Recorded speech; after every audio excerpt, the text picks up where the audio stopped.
La Escuela Austriaca de Economía, por Juan Carlos Kachanowski. Introducción. El pensamiento de la Escuela Austriaca de Economía ha penetrado en el mundo académico muy recientemente. De las tres escuelas que produjeron la revolución marginalista a fines del siglo XIX, la austríaca es la menos divulgada. Eso, tal vez, se debió en parte al idioma alemán, poco conocido, y en parte a la persecución nazi que obligó a las principales figuras a abandonar Viena a mediados de 1930, provocando de esa manera su dispersión. A fines del siglo XIX y principios del XX el predominio de la escuela de Cambridge era muy claro. El siguiente párrafo de Joan Robinson así lo refleja. Cuando llegué a Cambridge los príncipes de Marta lean la Biblia y conocíamos muy poco más allá de él. Gibbon, Torno, inclusive Ricardo, eran hombres de pie de página. Escuchábamos hablar de la ley de Pareto, pero nada acerca del sistema de equilibrio. Suecia estaba preparada por Castell, América por Irving Fisher, Austria y Alemania eran apenas conocidas. La economía era Marxai.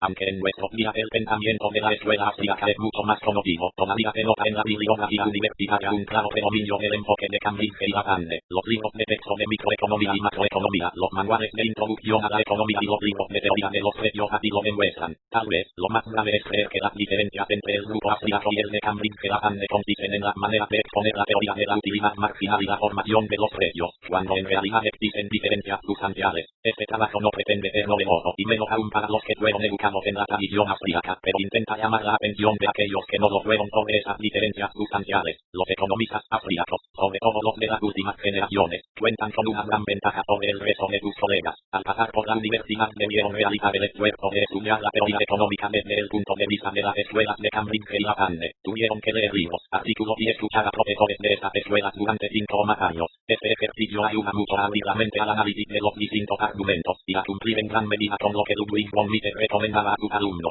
Lean todo lo que sus profesores les indican leer, pero no lean solo eso, lean más, lean todo acerca de un tema, desde todos los puntos de vista, ya sean socialista, marxista, intervencionista o liberal. Lean con mente abierta, aprendan a pensar. Solo cuando conozcan su campo desde todos los ángulos podrán decidir qué es correcto y qué es falso. Solo entonces estarán preparados a responder a todas las preguntas, inclusive las que les hagan sus opositores. Tanto los profesores como la bibliografía austríaca están, en nuestros días, casi ausentes en las carreras de economía. Si los estudiantes no entran en contacto por voluntad propia con esa tradición, terminan sus carreras con una visión amputada de la ciencia económica. Este trabajo tiene como objetivo contribuir a la divulgación de la historia y teoría de la Escuela Austríaca de Economía. El nacimiento del Imperio Austrohúngaro en 1805 Austria sufre una serie de derrotas militares frente a las fuerzas de Napoleón. Francisco renuncia a su título de emperador de Roma para convertirse en Francisco I, emperador de Austria. A pesar de esa derrota, Austria era considerada como el país líder de habla alemana para luchar contra Napoleón. Nuevos encuentros militares, en 1809, terminaron desventajosamente para Austria con el Tratado de Paz de Schönbrunn. Esta derrota trae a escena a un personaje de suma importancia para la historia de Austria. Clement Ubenole, von Metternich ocupa el Ministerio de Relaciones Exteriores debido al fracaso de la política exterior de su antecesor, Juan von Savion. Hasta 1848 Francisco I y Metternich realizan una política que es el ejemplo de despotismo. Generalmente el pensamiento del monarca se resume en una frase muy citada: pueblo. ¿Qué significa eso? Yo solo conozco súbditos. Si bien Metternich debe su fama a su política exterior donde se encuentra el arreglo de la boda de Napoleón con María Luisa, tuvo muy poca influencia en los asuntos internos. Pese a esto su imagen quedó identificada con el despotismo, puesto que en varias ocasiones fue el encargado de enviar fuerzas para reprimirlas.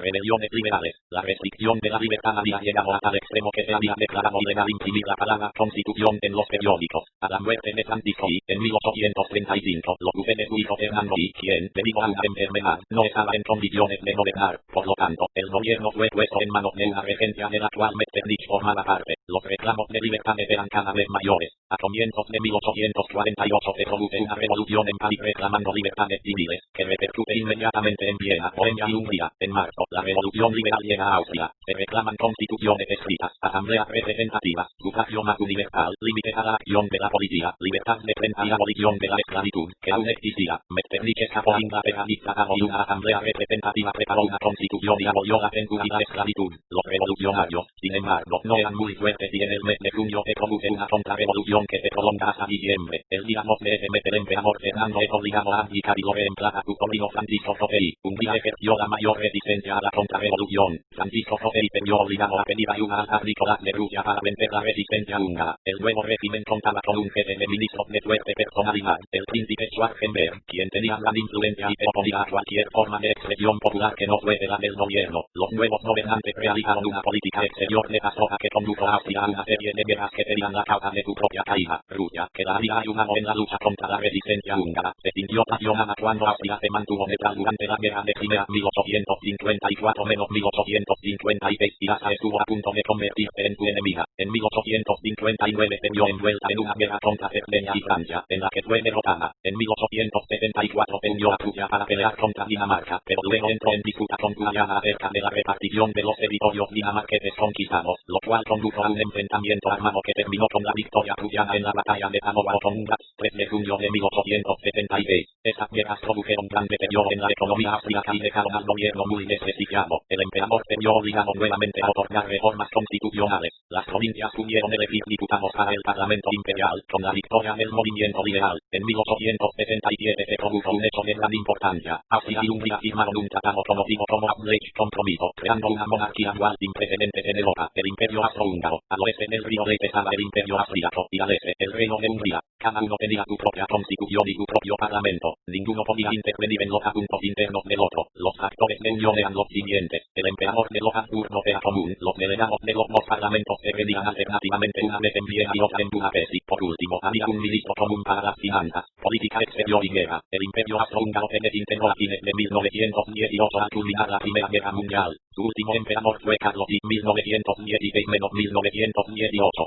El ambiente académico en los días en que Menger enseñaba en la universidad, el gabinete austríaco estaba dominado por miembros del Partido Liberal que apoyaban las libertades civiles, la igualdad ante la ley, el dinero cano y la libertad de comercio. El predominio liberal terminó a fines de los años 70 cuando la Iglesia, los príncipes y los condes de la aristocracia checa y polaca, sumados a los partidos nacionalistas, formaron una coalición contra el Partido Liberal. Esta alianza respondía a ideales opuestos al de los liberales. Sin embargo, la constitución que estos le habían hecho aceptar al emperador en 1877 y las leyes fundamentales que la complementaban se mantuvieron vigentes hasta la desintegración del imperio. Ese marco legal creó el clima propicio para el desarrollo de una vida intelectual libre. Viena se transformó en el centro científico y cultural tal vez más importante de Europa. Con la excepción de Bolzano y Semides, ningún austriaco contribuyó con algo de importancia en las ciencias filosóficas o históricas antes de la segunda parte del siglo XIX. Pero cuando los liberales removieron las trabas que impedían cualquier esfuerzo intelectual, cuando abolieron la censura y denunciaron el concordato, mentes eminentes empezaron a converger hacia Viena. Una escena similar describe Popper. Antes de 1914 reinaba una atmósfera de liberalismo en la Europa situada al oeste de la Rusia zarista, atmósfera que se extendió también por Austria y que fue destruida, al parecer para siempre, por la Primera Guerra Mundial. La Universidad de Viena, con sus numerosos profesores verdaderamente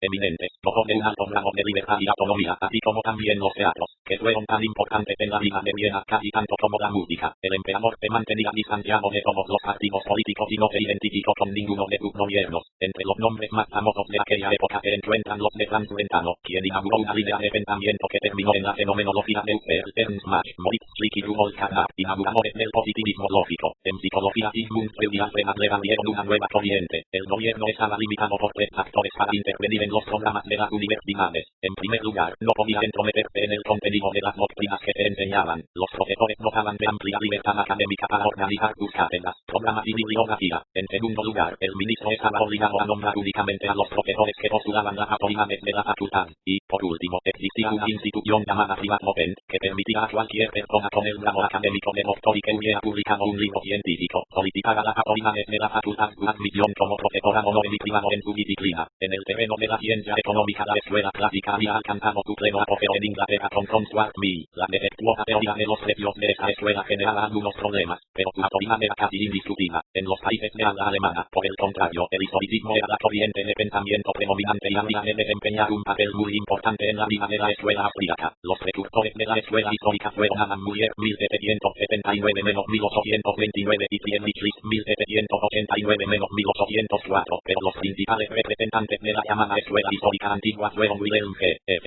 Rocher 1817, Bruno Hildebrand 1809-1878 y Karl Kanies 1821-1898. Hildebrand, en su libro Die National Autonomie der Gegenwartung 1848, la economía política, la actualidad y el porvenir, realizaba una crítica a la economía clásica en la cual negaba la existencia de leyes naturales y afirmaba que lo que existía eran leyes de evolución histórica. Por su parte, Kanies no admitía una validez absoluta de las leyes evolutivas. Su tesis está expuesta en su obra Die politische Autonomie vom geschichtlichen Standpunkt de 1853, la economía política desde un punto de vista histórico. Por último, Rocher simpatizaba con el pensamiento de los clásicos, pero propugnaba el método histórico de investigación. A comienzos de la década de 1870 surge la escuela histórica moderna, cuyo fundador fue Gustav von Schmoyer. Entre sus miembros más destacados se encontraban L. Brentano, K. Bucheri G. F. Canap. Se caracterizaba por negar leyes de validez universal en las ciencias sociales y por oponerse al liberalismo propugnado por los economistas clásicos. Schmoyer participó en la fundación de la Verein für Sozialpolitik, Sociedad para la Política Social, en 1872. La escuela recibió el nombre de Catedra Socialismus, socialismo de cátedra. Las ideas de la escuela histórica moderna eran las que predominaban en el mundo de habla alemana en el momento del nacimiento de la escuela austríaca. Las principales discrepancias entre esas dos escuelas se produjeron en el terreno epistemológico. Las posteriores generaciones de la escuela austríaca prestaron mucha atención a ese tema.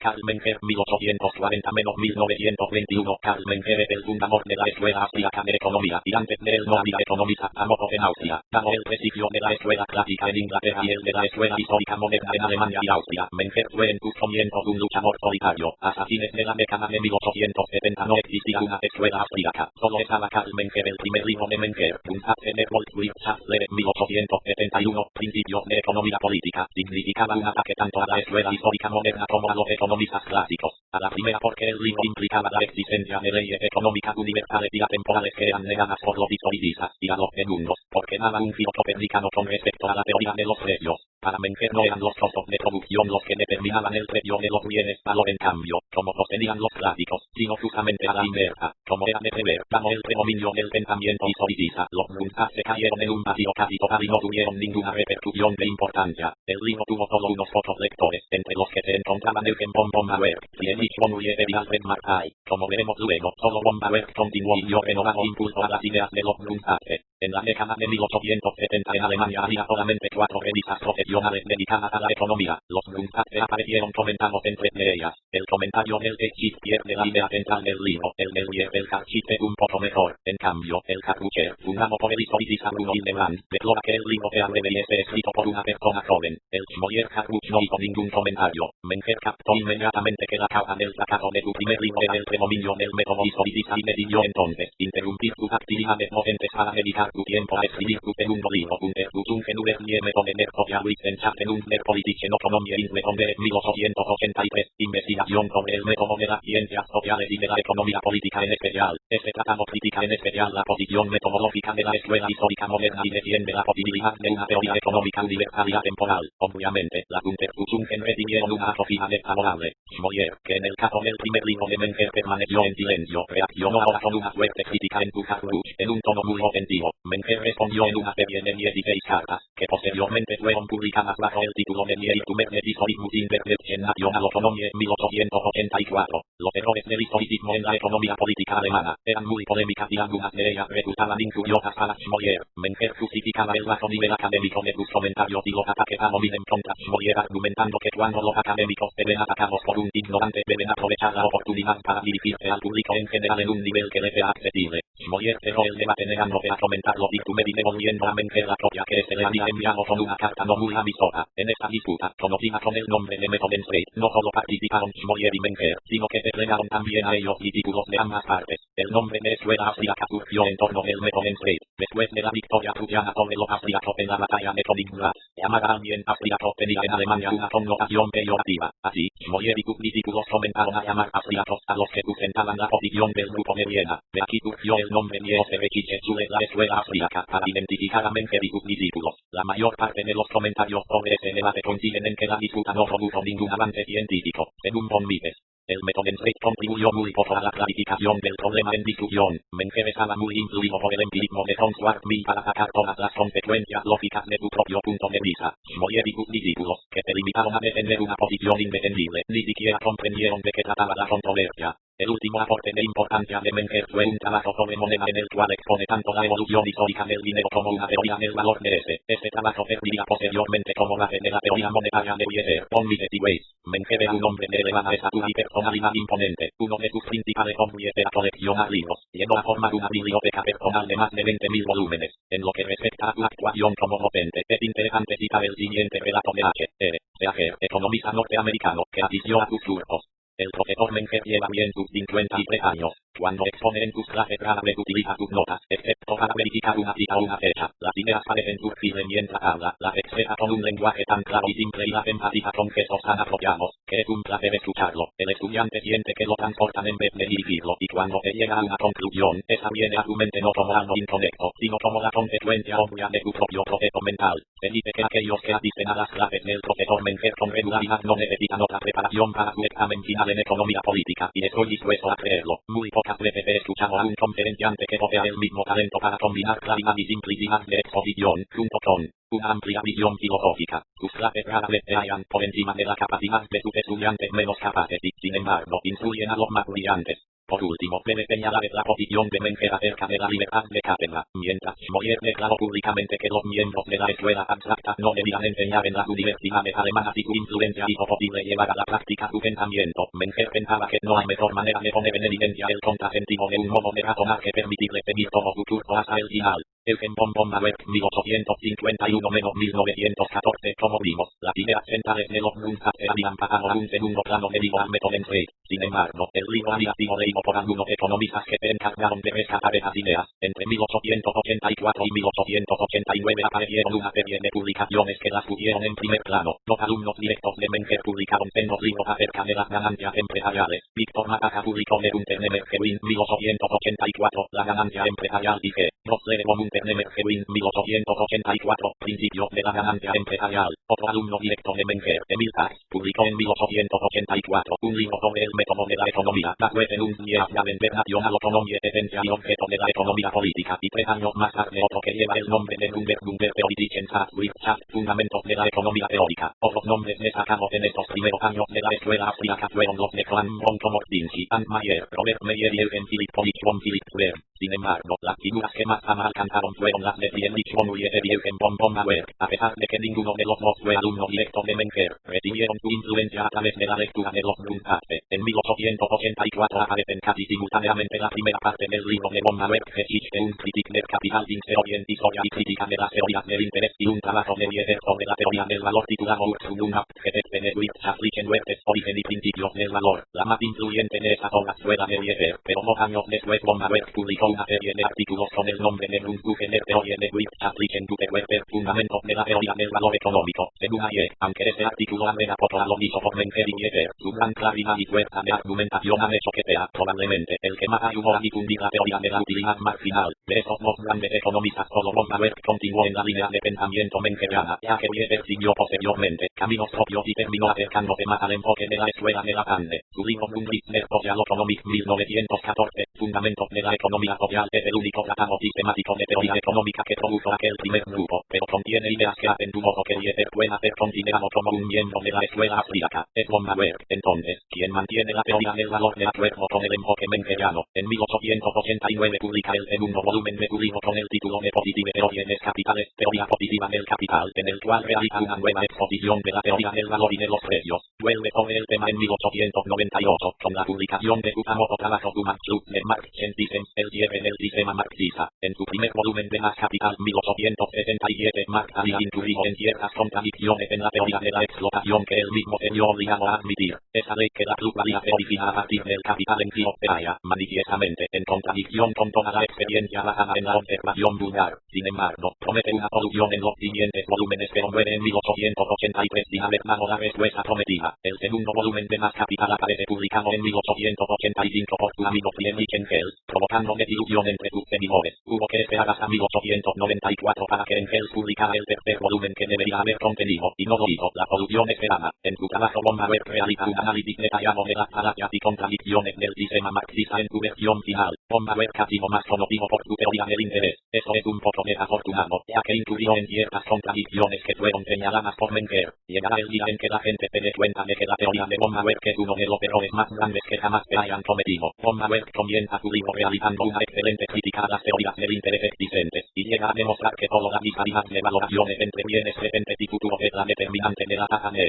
interés. Sin embargo, al exponer su propia teoría la apoya, en cierta manera, sobre el contexto de la productividad del capital. Posteriormente, Ludwig von Mises y Frank Hester retomarán los avances de von Mawer y esbozaron una teoría del interés basada exclusivamente en la evaluación subjetiva entre bienes presentes y futuros. Von Mawer era profesor de la Universidad de Innsbruck, pero el clima académico desfavorable lo llevó a abandonar las actividades docentes cuando le ofrecieron un puesto en el Ministerio de Hacienda de Viena. Posteriormente, al abandonar la función pública, rechazó una asignación de retiro bastante atractiva para aceptar dirigir un seminario en la Universidad de Viena. El tema del primer seminario fue la teoría del valor. Las reuniones tenían lugar todos los viernes a las 5 de la tarde y duraban aproximadamente una hora y media. Contaba con una audiencia de 50 o 60 personas y había una biblioteca propia para los integrantes del seminario. Los trabajos presentados ocupaban un lugar secundario. Tenían el objeto de introducir el tema y no el de convertirse en el centro del debate. Casi todos los miembros del seminario eran viejos alumnos de Menger o del mismo von Mawer. En el desarrollo de la reunión von Mawer no asumía el papel de profesor, sino el de un coordinador que ocasionalmente participaba en la discusión. La gran libertad de palabra que tenían los miembros a veces daba lugar al abuso. En especial, según Mises, se destacaban el fervor y el fanatismo de Otto Neurath. Entre los nombres de importancia dentro del seminario se encontraban el marxista Otto Bauer, Joseph Alois Schumpeter, quien, igual que Wieser, terminó acercándose más al pensamiento de la escuela de la Anne, y Ludwig von Mises, quien posteriormente se convertiría en el continuador más destacado de la línea mengeriana. En 1913, un año antes de la muerte de von Mawer, el tema de discusión en el seminario fue el libro de Mises Theorie des Geldes und der Unamtsmittel 1912, Teoría del dinero y del crédito. Ludwig von Mises, 1881-1973. Mises obtuvo su doctorado en 1906 e ingresó como privatdocent, profesor honor en la Universidad de Viena. Aunque su gran vocación era la enseñanza, sabía que como liberal clásico le había negado el puesto de profesor universitario en los países de habla alemana. Su trabajo en la Cámara de Comercio austríaca era el que le permitía actuar como privatdocent. El nivel de enseñanza de la universidad había caído muchísimo. Recuerdo, dice Mises, haber pasado momentos muy difíciles tratando de convencer al comité examinador de que debía reprobar a un candidato a máster que creía que Marx había vivido en el siglo XVIII. Esa situación lo llevó a abrir en 1920 un privat seminar en la Cámara de Comercio, con reuniones quincenales. De este seminario surgieron científicos de renombre internacional como Gottfried von Adler, Felix Chapman, Fritz Machlup, Oskar Morgenstern y Richard von Stiel. Sin embargo, el miembro del seminario que continuó con una línea de pensamiento austríaca ortodoxa fue Friedrich von Hayek. El periodo comprendido entre 1918 y la ocupación de Hitler fue terrible para Austria. Quedaban las secuelas de la guerra, altísimas tasas de inflación y guerras civiles. Aunque la vida intelectual era excitante, eso también llegó a su fin con el advenimiento del nazismo a mediados de la década del 30. Ante ese cambio, Mises aconsejó a los miembros de su seminario que abandonaran Austria mientras pudieran. En 1934 Mises recibió una oferta para ocupar una cátedra en el Instituto Universitario de Aptitudes Internacionales en Ginebra, que aceptó y mantuvo hasta 1940, año en que, debido a la persecución nazi, debió emigrar hacia los Estados Unidos. Por su parte, Hayek fue a Londres, Machlup a la Universidad de Buffalo y Adler a Harvard. En 1948 Mises comienza a dictar un seminario en la Universidad de New York hasta 1979. De este seminario surgieron los continuadores más ortodoxos del pensamiento mengeriano en los Estados Unidos. De esa manera, la escuela austríaca se acabó en Austria y retomó nuevo impulso en los Estados Unidos, a partir de la Universidad de New York. Mises, así como Menger, es un claro ejemplo del efecto multiplicador que puede generar un individuo en la divulgación de un pensamiento. Si bien solo 4 personas lograron el grado de doctor filosófico Mises, la cantidad de discípulos importantes es mucho mayor, no solo en los Estados Unidos sino en distintas partes del mundo. Los que obtuvieron el doctorado en el orden cronológico fueron Anselm Noll, Loris Panaro, Israel M. Kirchner y George Reitman. Puede considerarse a Mises como el economista que más implicancias lógicas extrajo del pensamiento de Menger y von Mawer. Además, fue el primero en publicar un tratado sistemático de economía humana, acción humana, ya que como vimos, el libro de Wieser Theorie des Gesellschaftlichen Wirtschaft no es representativo del pensamiento de la escuela. Entre los aportes de Mises se pueden incluir: 1. La teoría del ciclo económico, en la que unifica las teorías puramente monetarias del ciclo con las puramente estructurales. 2. La demostración de la imposibilidad de cálculo económico y, por lo tanto, de eficiencia económica en un régimen socialista. 3. El descubrimiento de que la economía es una parte de otra ciencia más general, la praxeología o la ciencia de la acción. Y 4. La demostración de que la teoría económica tiene, como la matemática y la lógica, carácter a priorístico y no hipotético deductivo, como las ciencias naturales. Si bien todos estos aportes tienen gran importancia, el que más ha impactado y provocado un debate internacional fue el de la imposibilidad del cálculo económico en una sociedad socialista. El planteo de Mises no fue el primero en ese tema, ya que otros habían señalado el problema con anterioridad. Además, aproximadamente al mismo tiempo que Mises publicaba su artículo, aparecieron otras dos con conclusiones similares. Una fue el alemán Max Weber y el otro el del grupo Boris Rutschus. Pero, como dice el economista socialista Oscar Lange,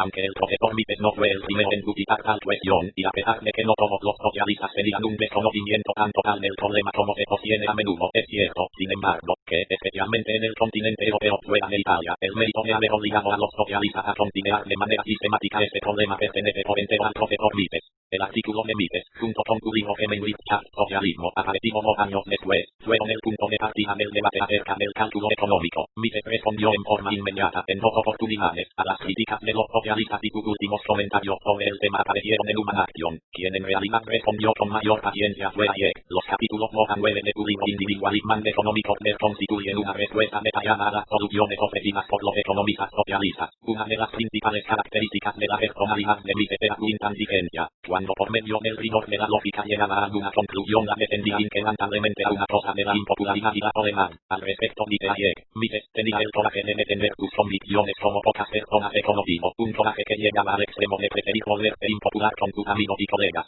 Cuando consideraba algo como correcto, perseguía su punto de vista con persistencia aunque apareciera como ridículo, enemigo odiado. El nivel de conocimiento que exigía de un economista también le acarreaba en ocasiones quejas de sus alumnos. Consideraba que nadie podía ser un buen economista a menos que estuviese versado en matemática, física y biología, historia y jurisprudencia. Cuando un estudiante de economía le reclamó que nadie lo podía obligar a estudiar todo eso, la reacción de Mises fue: nadie le pide o lo obliga a usted a que sea economista. Idéntica exigencia requerida en el manejo de idiomas. En muchas ocasiones, en la Universidad de New York, leía citas en francés y alemán. Cuando alguien se quejó, aludiendo que no hablaba ni francés ni alemán, la respuesta fue: apréndalos. Usted se ha involucrado en actividades académicas. Sin ánimo de querer molestar a los economistas de nuestra generación, creemos que la falta de conocimiento de la historia y naturaleza de su propia ciencia afecta, en cierta manera, su avance. Hoy parecería ser que el buen economista es el que maneja las herramientas matemáticas con cierta destreza. Sin embargo, la formación matemática de los economistas se limita en general al campo algoritmo de la matemática, es decir, a los pasos mecánicos para la resolución de problemas,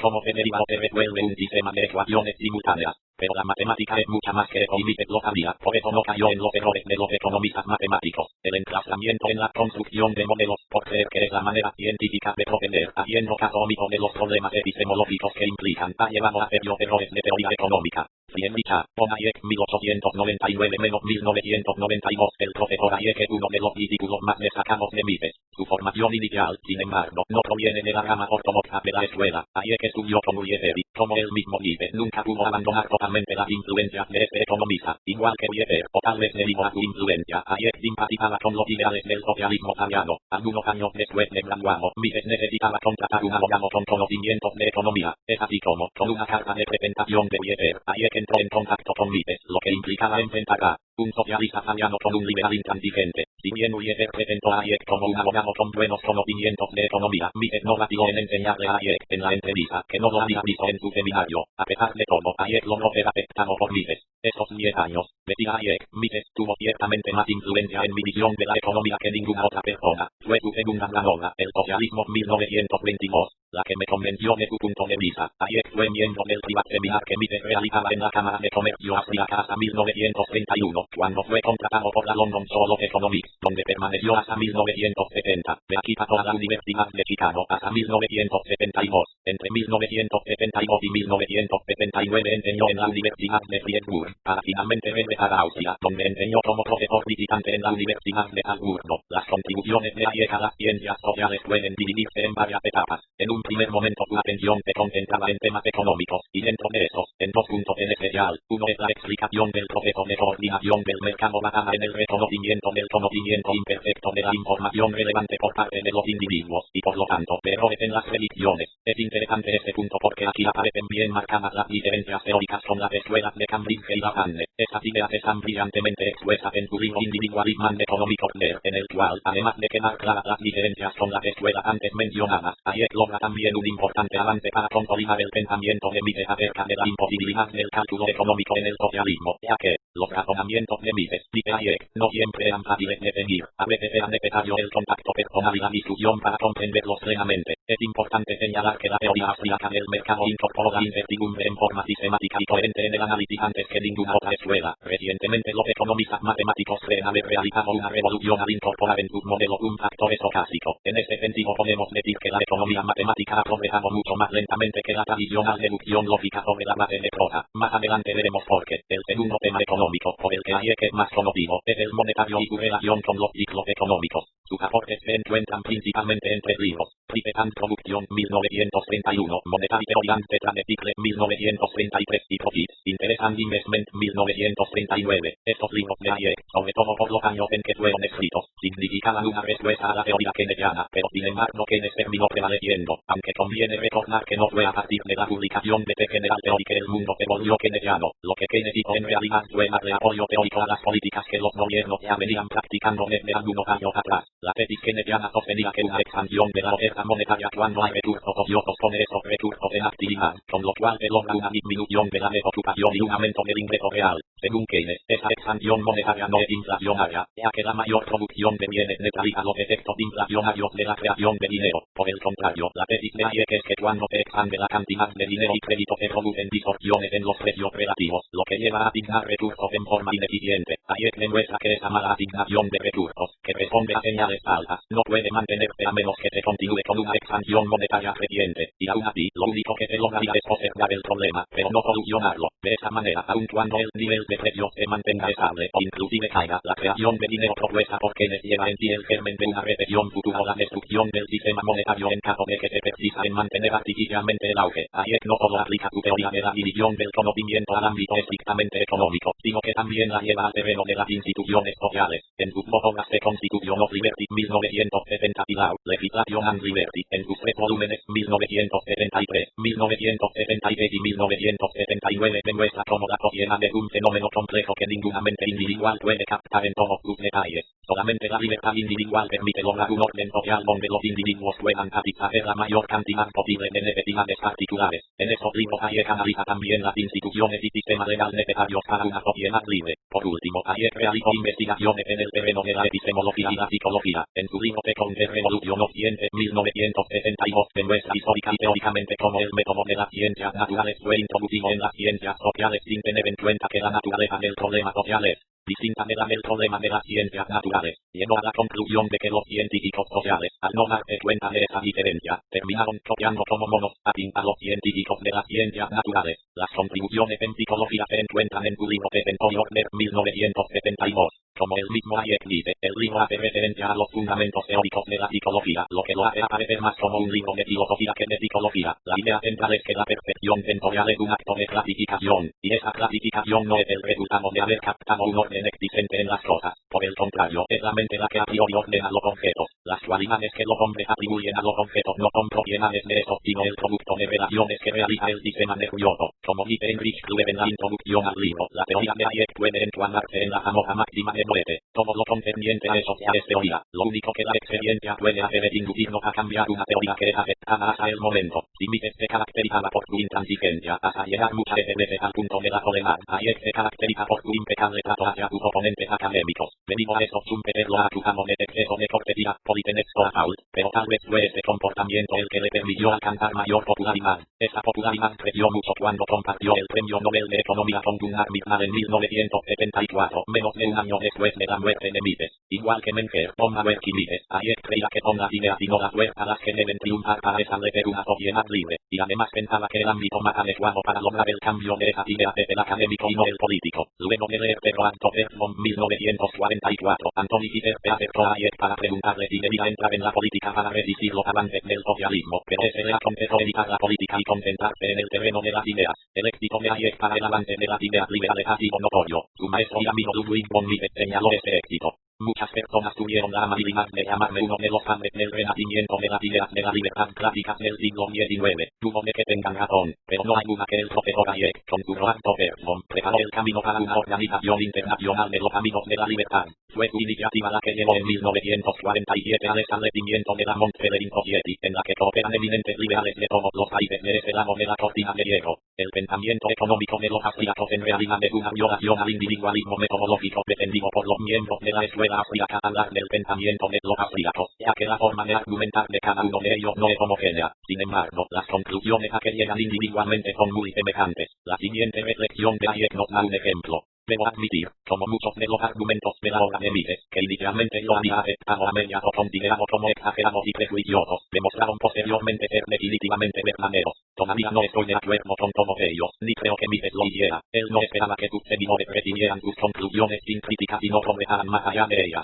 Teniendo siempre en cuenta este tipo de diferencias, en esta sección nos limitaremos a destacar algunas características fundamentales de la escuela austríaca que le dan su rasgo distintivo respecto de lo que podemos llamar la teoría económica prevaleciente. El granito que separa al pensamiento de la escuela austríaca del resto comienza en la teoría del valor. Las teorías de Herons, Walras y Menger tienen diferencias mucho más profundas que las que se señalan generalmente en los textos de historia del pensamiento económico. Como dice Mises, el paso de la teoría clásica del valor a la teoría subjetiva implicó mucho más que la sustitución de una teoría poco satisfactoria por otra mejor. Este paso tuvo consecuencias importantes tanto para la teoría del mercado como para el ámbito y método de la economía. Lo que intentaremos ver, entonces, es que la revolución austríaca en el tema del valor fue más profunda que las de Cambridge y la Sande, y, a partir de ahí, ver las consecuencias que se siguen para la teoría del mercado y del método de la ciencia económica. El tratamiento de los temas no pretende ser exhaustivo, sino señalar algunos ejemplos de dónde y por qué se suscitan las diferencias. Antes de entrar en el tema del valor conviene hacer algunas aclaraciones, ya que se han dado lugar a ambigüedades y errores que causaron bastante confusión. Uno de ellos es hacer responsables a los economistas clásicos de errores que en realidad no cometieron. Por empezar, cabe recordar que los clásicos distinguían entre valor neutro y valor de cambio, y si bien no se preocuparon mucho de cómo se determinaba el primero, tampoco desconocían su importancia. Pero lo importante es que estos economistas tuvieron como su acento en explicar las causas del valor en cambio, lo que equivale a medir el precio. Por lo tanto, es improcedente contraponer a una teoría del valor en cambio otra del valor neutro, como lo es la teoría de la utilidad marginal. Lo que corresponde es contraponer otra teoría del valor en cambio precio. Para evitar ambigüedades utilizaremos el término valor en cambio como sinónimo de precio y simplemente valor como sinónimo de valor neutro o utilidad. Los economistas clásicos sostenían que el valor en cambio estaba determinado por el costo de producción. Ni Herons, ni Markay, ni Walras lograron abandonar completamente esa teoría. En realidad, las ideas de Markay y Walras implicaron un retroceso respecto de Herons. Se ve claramente que ambos usan la teoría de la utilidad marginal para complementar y no para refutar la teoría del costo de producción. Para ello es tanto un error pensar que solo el costo de producción determina el valor en cambio como que solo lo determina la valoración subjetiva. Son ambos elementos los que entran en juego. Este enfoque de la determinación del valor en cambio está hecho explícito en el conocido ejemplo de Markay de las hojas de una tijera. En otro párrafo de su libro sostiene: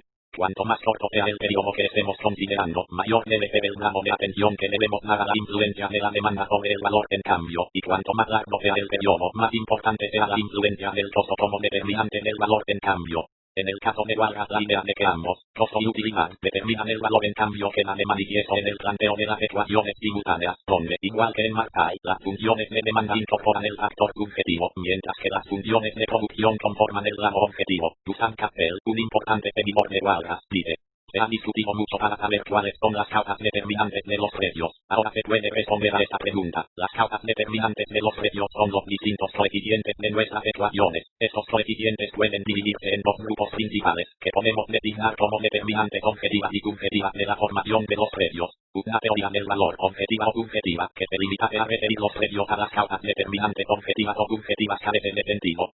Como puede apreciarse en las citas anteriores, los economistas de Cambridge y la Sande consideran que los clásicos tenían una teoría del valor en cambio incompleta. Habían visto solo un lado del problema, el de los costos. La teoría de la utilidad marginal sirve para completar la teoría clásica. Las conclusiones de los austríacos fueron diferentes. Para ellos la teoría de la utilidad marginal no era el complemento que faltaba a los clásicos, sino que implicaba un giro copernicano respecto de la teoría del valor en cambio clásica. A partir de la teoría de la utilidad marginal los austriacos llegaron a la conclusión de que no son los costos los que determinan los precios valor en cambio, sino que, por el contrario, son los precios de los bienes finales los que determinan los precios de los bienes de producción, o sea los costos. Si bien en el largo plazo precios y costos tienden a igualarse, para los austriacos la dirección cabal es opuesta a la sostenida por los clásicos. Ningún empresario puede pagar por los factores de producción un precio superior al que los consumidores están dispuestos a pagar por el bien final. Los bienes de producción adquieren valor porque los bienes finales son valorados. El empresario está dispuesto a pagar un precio por los bienes de producción porque alguien está dispuesto a pagar un precio por el bien final. Los precios de los bienes de producción se determinan por la puja de la demanda para utilizarlos en la producción de bienes finales alternativos. Los costos no son una de las variables que determinan el precio del bien final. La determinación de ese precio es independiente de los costos. Los costos son el resultado de la existencia de precios esperados. En la determinación de los precios intervienen solamente factores subjetivos, o sea las utilidades marginales de cada una de las partes que intercambian. Cada una de ellas realiza el intercambio porque valora más lo que recibe que lo que entrega y no le interesa si la otra parte influyó en costos altos o bajos. Menger lo explicaba de la siguiente manera. Si un diamante fue encontrado accidentalmente o si te lo obtuvo de una mina de diamantes con el empleo de 1000 días de trabajo es completamente irrelevante para tu valor. En general, nadie, en tu vida cotidiana, pregunta por la historia del origen de un bien para estimar su valor, sino que toma en cuenta solamente el servicio que el bien le brindaría al que tendría que renunciar si no tuviese el bien a su disposición. El error cometido por Mackay de considerar el costo como uno de los determinantes del precio fue también señalado por von Maerk en 1894. Sin embargo, el punto de vista de Cambridge y Lavande es el que ha predominado hasta nuestros días. Los modernos libros de microeconomía deducen la curva de oferta a partir de los costos marginales y la de demanda a partir de la utilidad marginal. La intersección de ambas determina el precio y así el error de Mackay y Walras ha prevalecido. En resumen, mientras para la tradición Cambridge y Lavande el valor en cambio se determina por la interacción de utilidad marginal y costos, para los austriacos interviene solo la primera y los costos son la consecuencia de los precios de los bienes finales. Esa diferencia ha llevado a los austriacos hacia un enfoque distinto de la teoría económica. Veamos algunos ejemplos. Si los precios están determinados exclusivamente por valoraciones subjetivas, entonces es más fácil comprender que sus fluctuaciones reflejan cambios en las preferencias de los individuos, puesto que el problema económico consiste en asignar los recursos productivos a la producción de los bienes y servicios prioritarios. Los precios se transforman así en la información esencial para lograr ese objetivo, y a partir de esos precios, se desatará una puja por los bienes de producción que determinará los precios respectivos de esos, cuyo límite máximo sea el valor presente en el bien final marginal y el mínimo el valor presente en el bien final submarginal. Los austriacos consideran los precios y costos como la síntesis de una gran cantidad de información dispersa necesaria para lograr una eficiente asignación de recursos. Es más, puesto que esta información no es estática sino que está en continuo cambio, los austriacos han puesto más el acento en explicar el proceso del mercado, es decir, el mecanismo por el cual la asignación de recursos se va adaptando a los cambios de información que reflejan las fluctuaciones de los precios. Los economistas de Cambridge y Lavande, en cambio, han dedicado la mayor parte de sus esfuerzos al análisis del mercado en situaciones de equilibrio. Para ellos los precios son las variables que limpian el mercado, que hacen que oferta y demanda sean iguales. Esto queda especialmente claro en el uso de las matemáticas, puesto que las ecuaciones reflejan en sus parámetros un conjunto de información estática para la cual existe un conjunto de precios que equilibra todos los mercados. Tal vez sea en el tema inflacionario donde aparezcan con más claridad las consecuencias de tener uno u otro enfoque. Para los austriacos el problema central de la inflación es que distorsiona los precios relativos, es decir, produce cambios en los precios distintos de los que hubiese fijado el mercado libre. Al suceder esto los precios dejan de transmitir información precisa y se produce una mala asignación de los recursos. La causa de esa distorsión radica en la política monetaria. Para los austriacos la cantidad óptima de dinero se establece en el mercado igual que la cantidad de cualquier mercancía, por oferta y demanda. Los cambios en la demanda hacen variar el poder adquisitivo del dinero y por lo tanto su producción aumentará o disminuirá hasta el punto en que el precio del dinero sea igual a su costo de producción. Cuando el gobierno fija coercitivamente una cantidad de dinero superior a la que el mercado libre hubiese determinado, está haciendo inflación, o sea distorsionando los precios relativos. Nótese que lo que ocurra con el nivel de precios es intrascendente. Podría darse el caso de que el gobierno crea dinero al mismo tiempo que se está produciendo un aumento en la productividad de la economía, lo cual puede dar como resultado un nivel de precios estable o tal vez en baja, y sin embargo haga inflación, ya que el gobierno está distorsionando los precios relativos y, por lo tanto, induciendo a una mala asignación de recursos.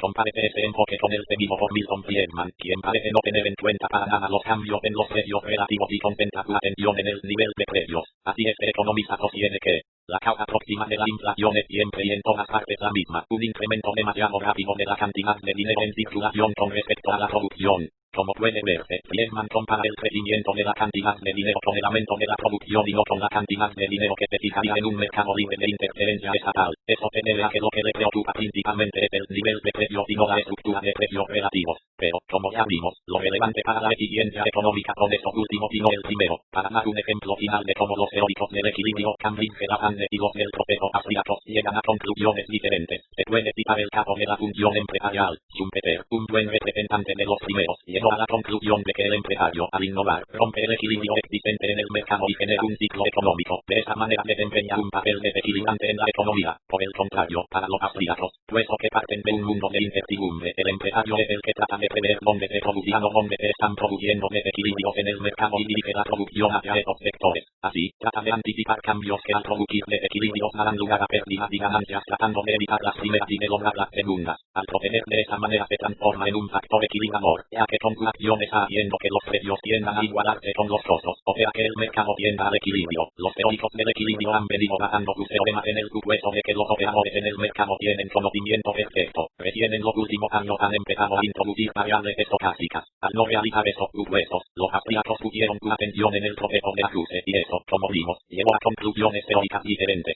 Una de las principales diferencias de la escuela austríaca con las de Cambridge y Lavande es el aspecto epistemológico. La teoría del valor tal cual fue expuesta por los austríacos los llevó a una distinción de importancia entre ciencias naturales y sociales. Lo que caracteriza a las primeras es que sus elementos tienen un comportamiento determinado, es decir, no deciden acerca de su respuesta ante un estímulo. En la medida en que el científico conozca la totalidad de las variables independientes, puede predecir con un alto grado de precisión lo que ocurrirá con la variable dependiente. Si no conoce la totalidad de las variables independientes, solo dispone de un conocimiento probabilístico acerca del comportamiento de la variable dependiente. Por ejemplo, la meteorología. En las ciencias sociales, por el contrario, el comportamiento de los individuos no está determinado, sino que estos pueden decidir acerca de la respuesta que darán frente a un determinado estímulo. Aun cuando se pudiese conocer la totalidad de variables que afectan a un individuo, lo que en ciencias naturales permitiría una predicción puntual, todavía queda por conocer la decisión que el individuo tomará en respuesta a esos estímulos. En ciencias sociales, no solo la cantidad de variables relevantes es enorme, sino que además opera la libertad de elegir de las personas, es decir, el comportamiento deliberado y no determinado. Esa diferencia hace que los datos estadísticos en unas y otras ciencias sean de naturaleza distinta. En las ciencias naturales, ante iguales circunstancias, las respuestas de los elementos son siempre las mismas. Esto es lo que permite que una hipótesis pueda someterse a prueba mediante recolección de datos históricos y que sea posible proyectar hacia el futuro dichos resultados, puesto que los elementos se seguirán comportando igual que en el pasado debido a su determinismo. En ciencias sociales las estadísticas son de naturaleza distinta, ya que los datos reflejan exclusivamente una situación singular, que responde a circunstancias específicas de tiempo y lugar y a las cuales ciertos individuos eligieron dar determinadas respuestas en ese momento, pero de ninguna manera esos datos pueden ser proyectados porque las circunstancias, los individuos y las valoraciones acerca de esas circunstancias están en continuo cambio, y eso sin mencionar los errores de concepción de las estadísticas sociales.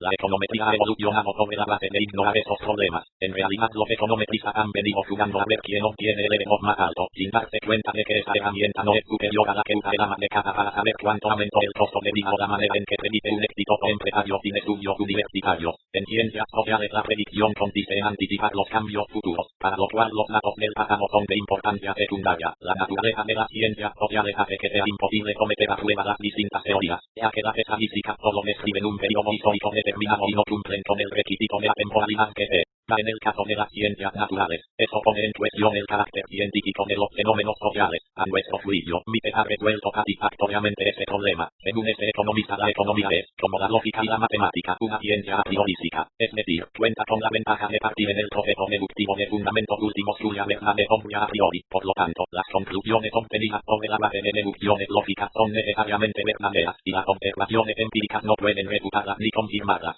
Si bien Hayek tiene algunas diferencias con la posición metodológica de Mises, sus conclusiones en teoría económica son básicamente similares. En general, los economistas del resto de las escuelas adoptaron, imitando a las ciencias naturales, el método hipotético deductivo que básicamente consiste en la elaboración de modelos matemáticos que posteriormente se someten a verificación empírica por medio de la econometría. Pero, como ya dijimos, la naturaleza de las estadísticas sociales impide tal verificación. Los economistas austríacos no rechazan el método matemático por desconocer esa herramienta. Más bien ocurre lo contrario. debido a que no se han quedado en la superficie del algoritmo y han penetrado en los fundamentos epistemológicos de las ciencias naturales, de la matemática y de las estadísticas, se dan cuenta del error de recurrir a la modelización. Sorpresivamente fue Keynes, un matemático destacado, quien señaló los errores de la economía matemática. Los economistas clásicos no habían logrado conectar claramente el valor neutro con el valor en cambio, y eso destapó varios problemas teóricos, entre ellos haber dado vuelta a la dirección causal entre costos y precios. Pero, a pesar de ello, tenían intuitivamente un método de análisis en el cual estaba implícito que su principal preocupación era el proceso de ajuste en el mercado, el surgimiento del análisis marginal, tal como fue desarrollado por las escuelas de Cambridge y Lavande, ha implicado en gran medida un retroceso respecto de los avances de los clásicos. En primer lugar, porque no lograron abandonar totalmente la teoría del costo de producción como determinante del valor en cambio, y en segundo lugar, porque al introducir los modelos matemáticos para explicar el funcionamiento del mercado hicieron caminar a la ciencia económica en dirección errónea. Se abandonó el análisis del proceso de los clásicos y se adoptó el análisis de equilibrio. De esa manera se entró en una etapa de oscurantismo que ha provocado muchas confusiones.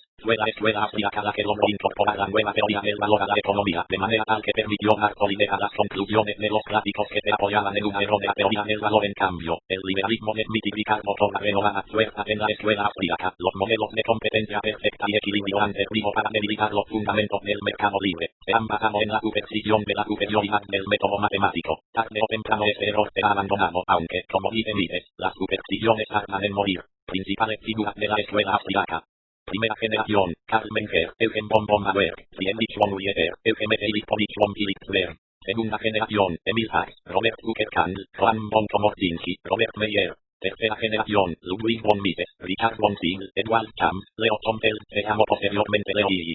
Cuarta generación: Friedrich A. von Hayek, Fritz Maslach, Ludwig M. Lachmann. Quinta generación: Hans F. Reynolds, Lois Amaro, Israel Kirchner, Murray Rothbard. Principales obras de los miembros de la escuela austríaca: von Bauer, Eugen von. Capital and Interest, 3 vols. 1884-1989-1921. Libertarian Press, 1959. Shorter Classics of von Bauer, 1972. Libertarian Press, 1972. Hayek, Friedrich A. von. Prices and Production, 1931. Augustus M. Keyes Publishers, 1967. Monetary Theory and Petrane 1933. Augustus M. Keyes Publishers, 1975. Projective Economic Planning, 1935. George Routledge and Sons, LTD, 1935. Monetary Nationalism, 1937. Augustus M. Keyes Publishers, 1971. Profits, Interest and Investment, 1939. Augustus M. Keyes Publishers, 1975. The Theory of Capital, 1941. The University of Chicago Press, 1980. The Road to Perform, 1944. The University of Chicago Press, 1972. Individualism and Economic Order, 1948. The University of Chicago Press, 1980. From Seward Millan Daviet Talor, 1951. Augustus M. Keyes Publishers, 1951. The Counter Revolution of Science, Studies on the Use of Reason, 1952. Liberty Press, 1979. The Century Order, 1952. The University of Chicago Press, 1976. Capitalism and Historians, 1954. Compilación de Hayek, The University of Chicago Press, 1974. The Constitution of Liberty, 3 vols. 1973-1976-1977-1978-1978. The University of Chicago Press, 1973-1978-1979. The Nationalization of Money, 1976. The Institute of Economic Affairs, 1978. New Studies on Philosophy, Politics, Economics and the History of Ideas, 1978. The University of Chicago Press, 1978. Unemployment and Monetary Policy, 1979. Cato Institute, 1979. Atiker Detail, 1979. Cato Institute, 1979. Kirchner, Israel M. The Economic Point of View, 1970. Shell and Ward, Inc. 1976. Market Theory and the Prices in Van Nostrand, 1973. Competition and Entrepreneurship, 1973. The University of Chicago Press, 1974. Perception, Opportunity and Profit, 1979. The University of Chicago Press, 1979. Method, Process and Austrian Economics, as in honor of Ludwig von Mises. Compilación de Kirchner, Lexington Post, de G. Anco, 1982. Komorzinski, Joan Bon, Berwertin de Vitolier en Wirtschaft, 1889 Man, 1889. Lachman, Ludwig M. Capital and its Structure, 1956, Sheehan Reuhan M. Merlin, 1977 Capital, Expectation and the Market Progress, 1977, Sheehan Reuhan M. Merlin, 1977. Masluk, Fritz. The Economic of the Years, Competition from Hopkins Press, 1953, Jason Economic Semantics, 20I, 1973, Jason Hayek, Igmare College Press, 1976, Methodology of Economic and Other Social Sciences, Academic Press, 1978, Meyer, Robert, Das Wesen des Ökonomen, en el Wirtschaftliche Untersuchung, 1887, 1887, Menker Karl, Principles of Economics, 1871, New York University Press, 1981, Problems of Economic and Sociology, 1883, University of Illinois Press, 1979, Kleinere Schriften zur Methode und Geschichte der Volkswirtschaftslehre, 1884 menos 1915, London School of Economics, 1936. Schriften über Geldtheorie, 1889 menos 1893, London School of Economics, 1936. Mises, Ludwig von, The Theory of Money and Credit, 1912, Liberty Classics, 1981,